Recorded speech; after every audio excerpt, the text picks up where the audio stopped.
Hey, John Beatty here. I'm here to help you transform your marriage one step at a time. If you watched my last video, I answered the question, is there a perfect personality for a satisfying marriage? To get the answer to that question, you'll want to watch my last video. If you'd like to take a personality test for free, there's a link below this video in the description section. When scientists study personality traits, they use the 5-factor model. That's the model they've used for the past 30 years. So the test link below and my comments today are based on that 5-factor model. There are 5 personality traits that are part of the 5-factor model. That makes sense, doesn't it? They are openness to new experience, conscientiousness, extroversion, agreeableness, and neuroticism, or emotional stability or instability, however you want to look at it. Each of these personality traits is on a continuum, which you can visualize as a bell curve, as seen here in this picture. People can express these personality traits in extremes, compared to most people, as you can see in the middle of the bell curve, who will show degrees of these personality traits one way or the other, but without the extremes. Today I want to talk about 2 extremes that you may experience in your marriage, and the ones that are most likely to cause difficulty or conflict or dissatisfaction in a marriage. They are disagreeableness on the one hand and emotional instability on the other hand. Now, when disagreeableness and emotional instability are experienced in a marriage, the question then comes, how do we deal with these personality traits in such a way that they aren't causing dissatisfaction?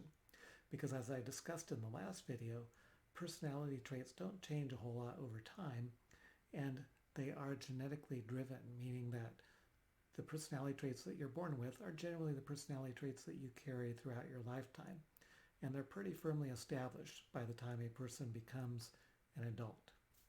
So what do you do if you're in a marriage where somebody has a high degree of disagreeability? Maybe you're the one in the marriage who tends towards disagreeableness. Maybe both of you do. And what do you do in a marriage where one person has a high degree of neuroticism or emotional instability? Maybe again, that person is you. What do you do? There are 4 things that are very essential to every relationship, and without these, the relationship begins to show cracks or to crumble or completely fall apart. So what I'm going to suggest to you, that if you practice these in your marriage, whether you are the disagreeable partner or not, whether you are the emotionally unstable person or not, that you will experience a more satisfying marriage. So take a look at this. These are the 4 things that I identified as what people want in a relationship: appreciation, value, resources, safety, and security. So how can appreciation be effectively expressed in a marriage relationship? Well, what I mean by appreciation is you're saying things like, I like it when you, and then you fill in the blank.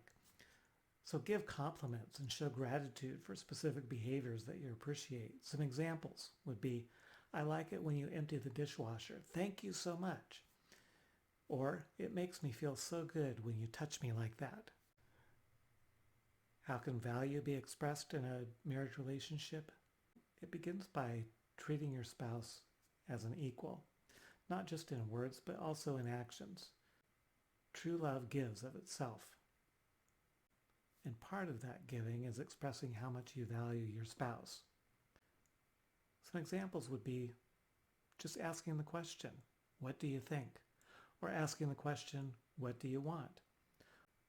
Or asking your spouse to tell you about their dreams, listening when they do, and doing it without being critical.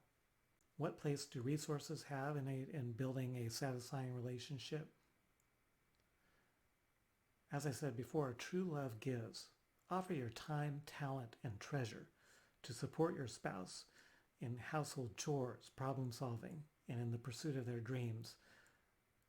Examples of how this can be done is helping to clean up the house, or asking the question, what can I do to help you so we can solve this problem together?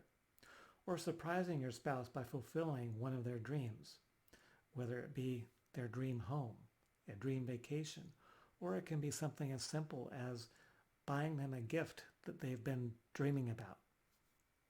This requires some curiosity on your part. Be curious about your spouse's interests and take note of the things that they tend to dream about.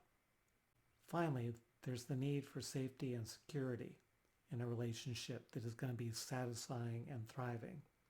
We protect what we value, so assure your spouse's security and safety by keeping your commitments and cultivating trust. That's where it begins. Some examples of how you can do that. Do what you say you're going to do, when you say you're going to do it. Defend your spouse in private and in public. And then support each other in providing for the health, safety, and security of your marriage, children, if you have any, and assets. To sum it up, if you're dealing with a high degree of disagreeableness or emotional instability in your relationship, whether it's with you or your spouse or with both of you, focus on doing these things to build a more satisfying and even a thriving relationship.